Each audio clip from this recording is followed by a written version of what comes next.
have you guys heard of the phrase BATNA? Yeah. All right. So BATNA is actually a phrase that's kicked around a lot in the world of negotiation. If you haven't, congratulations. I'm going to make your vocabulary just a little bit bigger today. BATNA, B-A-T-N-A, best alternative to a negotiated agreement. So really, before you go into negotiation, what you need to do, and whether it's a big negotiation or small, it doesn't really matter. The question is, what happens? What are you going to do if you cannot reach an agreement with this person? Okay, let's say you're going to go buy a car. Yeah, I'm going to go buy a car. You sit down with the dealer and he says, hey, it's $40,000. Whoa! I got 20.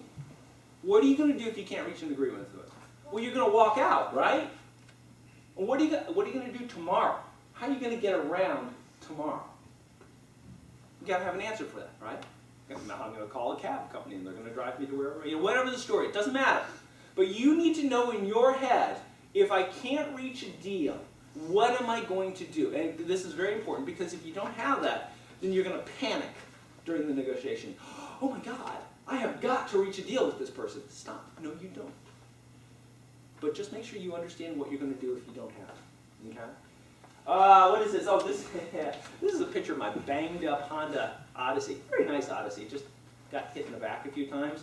And since it had like 150,000 miles on it, I decided to keep the money and not have the van actually repaired. So that's why it looks that way. It was time for me to go look for a new van.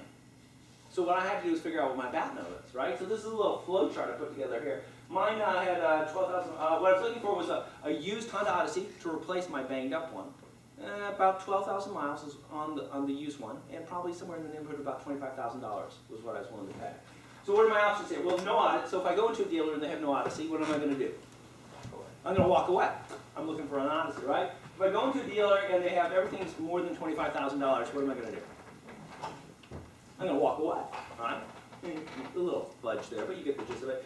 If I go into a dealer and all the Odysseys they have are older than 2008, what am I going to do?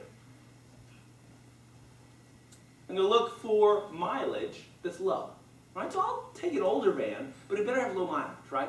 Parked in the garage, wasn't driven around, whatever. What's the other one here? I have more miles than 20,000 miles.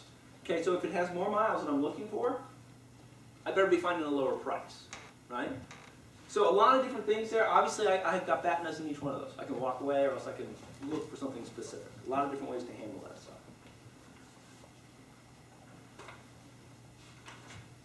Skeptical. Now, during a negotiation, what will often happen is the other side is going to show up with some amazing facts and stats. Did you know that over 400 people have reached a deal with me paying that exact same price? Do you realize that this special thing that I'm offering to you today, there's only 2 of them in existence. And one of them's kept in a safe somewhere in Denver. But this one's right here, and for a really expensive price, I'm going to let you buy it today. Wow, fantastic. So what you always have to do when you're in a negotiation, even if what they presented seems very reasonable, you have to question everything. Just because they said it does not make it true. Okay? This is just like in poker, right? In poker, what do we call it when you've got nothing, when your cards are lousy, but you're like, oh wow, that's fantastic. What do we call that? Bluffing. Bluffing, right? Do we do that in negotiating? Absolutely. Big time. It's almost like an art, right? Exactly. Okay.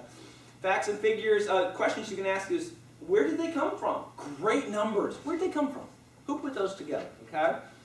If somebody presents somebody as an expert, well, this is Dr. Johnson, and he'd like to explain to you why you should spend twice as much as you're willing to spend. Well, why is Dr. Johnson such an expert? Well, he seems so smart. That's no big deal.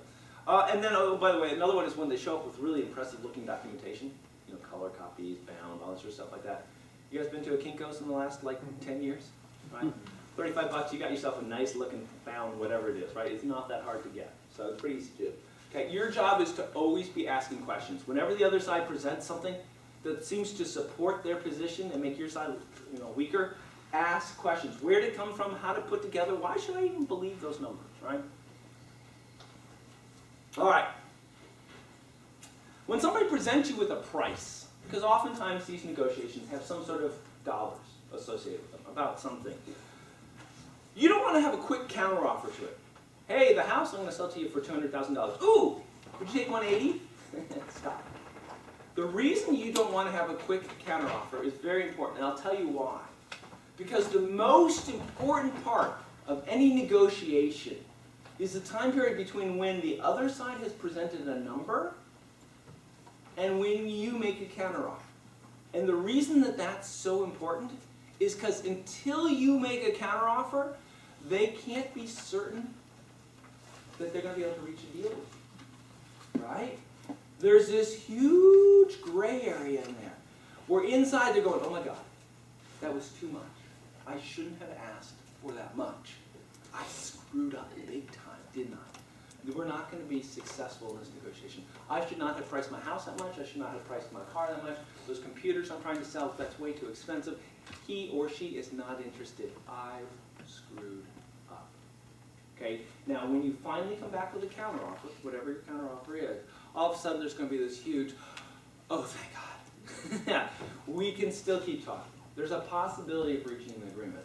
But before that point in time, you've got them right where you want them to be.